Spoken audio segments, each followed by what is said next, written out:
கர்த்தருடைய பரிசுத்த நாமத்துக்கு மகிமை உண்டாவதாக. இந்த காலை வேளையிலே அப்போஸ்தலர் நடபடிகள் 2:25 தியானிக்க கர்த்தர் கிருபை செய்வாராக. கர்த்தரை எப்பொழுதும் எனக்கு முன்பாக நிறுத்தி நோக்கி கொண்டிருக்கிறேன். நான் அசைக்கப்படாதபடி அவர் என் வலது பாரசத்திலே இருக்கிறார்.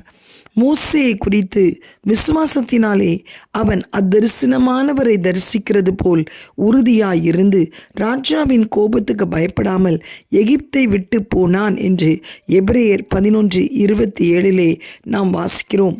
நாம் விசுவாசத்தினாலே கர்த்தரை நம்பி இருக்கிறவர்களாய் இருந்தால் அவருக்குள் சகல கிருபையும் நாம் கண்டடைவதால் அவரோடு கூட பாடுபட நம்மால் கூடும்.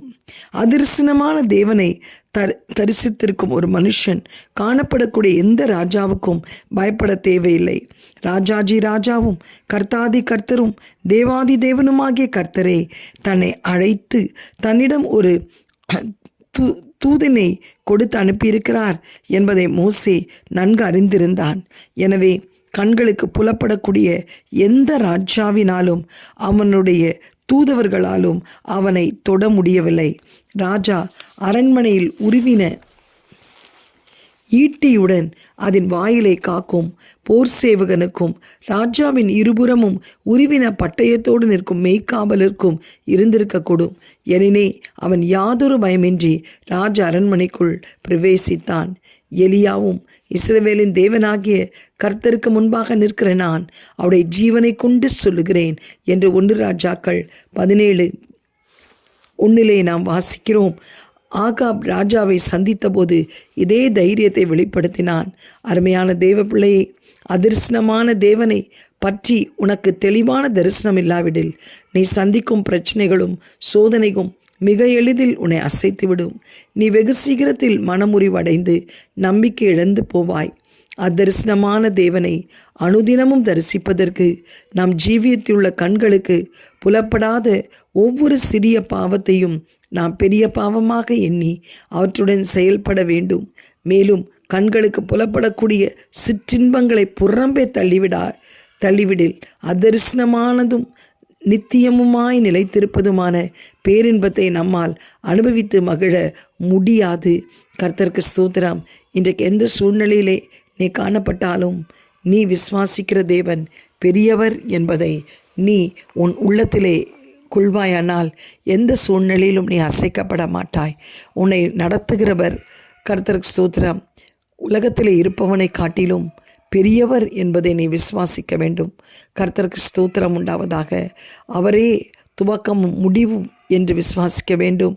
மேகம் போன்ற திரளான சாட்சிகள் நம்மை சூழ்ந்திருக்க பாரமான யாவற்றையும் உதறி தள்ளிவிட்டு விசுவாசத்தை துவக்கிறவரும் முடிக்கிறோமாகிய இயேசு கிறிஸ்து நமக்கு நியமித்திருக்கிற ஓட்டத்திலே பொறுமையோடு ஓட வேண்டும். எந்த சூழ்நிலையானாலும் நீ யாருக்கும் பயப்படக்கூடாது. நீ தேவனுக்கு முன்பாக நிற்கிற ஒரு மனிதனாய் இருப்பாயானால் எந்த சிற்றின்பங்கள் எந்த பாவங்கள் உன்னை மேற்கொள்ளாதபடி நீ விசுவாசத்திலே உறுதியாய் இருப்பாய். என்னை அழைத்தவர் உண்மையுள்ளவர், அவர் மரணபரியந்தம் என்னை நடத்துவார் என்று நீ கர்த்தருக்கு ஸ்தோத்திரம் ஆண்டவருக்குள்ளே மறைந்து வாழ்வாய். இன்றைக்கு உன் விசுவாசத்தை உறுதிப்படுத்திக்கொள். நான் ஆராதிக்கிற தேவன் பெரியவர். அவர் எனக்கு பெரிய காரியங்களை செய்வார், என்னை நடத்துவார், எனக்கு முன்பாக அவர் கடந்து போவார். நான் அவருக்கு முன்பாக நிற்கிறவன், எந்த சூழ்நிலை அசைக்கப்பட முடியாது என்ற விசுவாச அறிக்கை நீ செய்வாயானால் தேவன் உன்னிலிருந்து பெரிய காரியங்களை செய்வார்.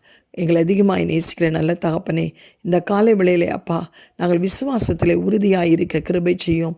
கண்டு விசுவாசிப்பவனை காட்டிலும் காணாமல் விசுவாசிக்கிறன் பாக்கியவான் அப்பா. ஆண்டவரே, இந்த காலை வேளையிலும் அப்பா கடுகளவு விசுவாசம் இருந்தாலும் மலையை பேர்ந்து போகத்தக்க ஆண்டவரே ஒரு பெரிய கிருபை எங்களுக்கு தந்திருக்கிறீர். தேவனே, உடைய நீதியின் பாதைகளை நடத்தும். உம்மால் கூடாத காரியம் ஒன்றுமில்லை அப்பா. நாங்கள் நினைக்கிறதற்கும் ஜெபிக்கிறதற்கும் வேண்டுவதற்கும் மேலான அற்புதங்களை செய்ய நீர் வல்லமை உள்ளவராயிருக்கிறீர். விசுவாசம் இல்லாத கிரியை செத்தது அப்பா. விசுவாசிக்கிறவனுக்கு எல்லாம் கூடும் என்று சொல்லியிருக்கிறீர் அப்பா. அந்த விசுவாசத்திலே நாங்கள் உறுதியாய் நிற்க சூழ்நிலைகள் சூறாவளி போல் இருந்தாலும் நாங்கள் உம்மை விசுவாசித்து எங்களை நடத்துகிற தேவன் எங்களோடு கூட இருக்கிறீர் என்று சொல்லி ஆண்டவரே நாங்கள் வீர நடை போட உதவி செய்யும். இயேசுவின் மூலம் நல்ல பிதாவே, ஆமேன். God bless you all. Have a blessed day. Amen.